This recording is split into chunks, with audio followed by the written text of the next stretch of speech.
Russ Howell, Director of Aldershot Town Football Club. We've just had fantastic news of the CVA exit ahead of the new season. Why did you feel it necessary to complete 2 years earlier than scheduled?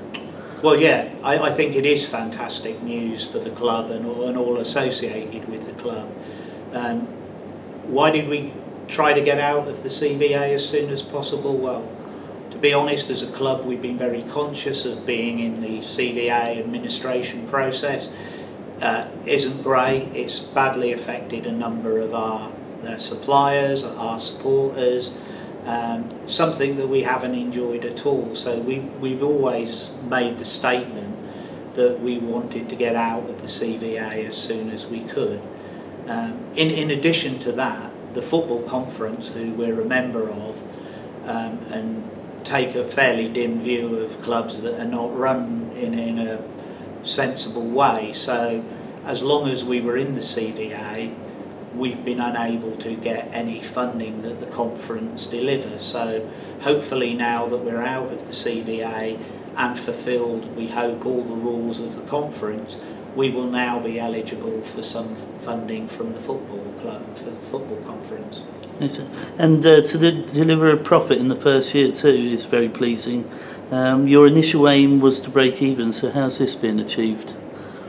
Well, I think initially we actually planned to make a slightly larger profit, but due to dealing with the numbers of some bad news earlier in the year, I think we recut our plan to suggest that we would break even. And effectively that's what we've done. It's a modest profit. To deliver that has been a challenge for everybody. We've had to do a lot of restructuring in the club. We've had to manage budgets very tightly. We've had to basically just tighten up on everything that we do around running the club.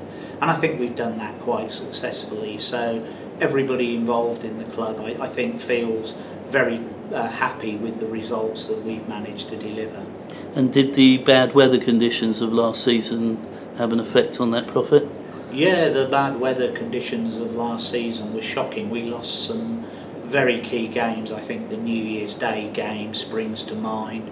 You know, that resulted in us, I think, having 3 or 4 home Tuesday fixtures in March where we reduced the price, we saw low gates, all of which was unfortunate.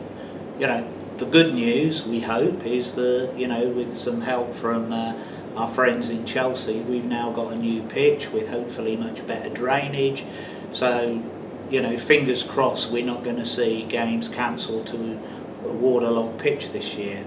Yeah, and with the running the business at a profit, it just shows the business is now being run in the right way again, must continue to be so.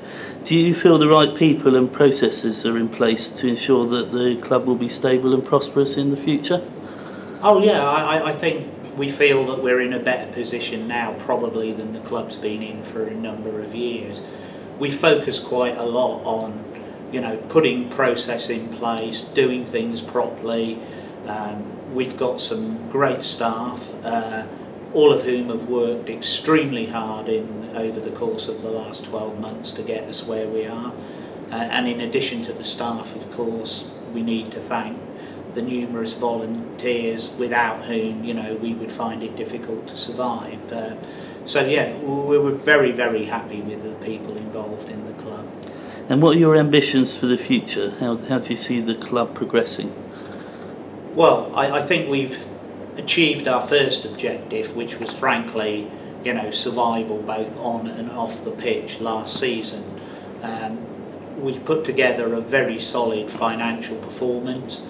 As a club, you know, we have to look at it as a business, and we need to very much consolidate that position as we go forward to make sure that we've got funds available to deal with crises while still being able to give the manager the best possible budget that we can afford to deliver the best results on the pitch, because the one thing that's out of the control of the board of directors, of course, is how many fans we get through the game, and that's very, very critical for us. You know, we need to see the fans supporting the club if we're going to move to the next level.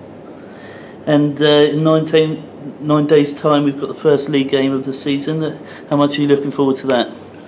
Well, I think like every football supporter from whatever club it is, you always look forward to the first game.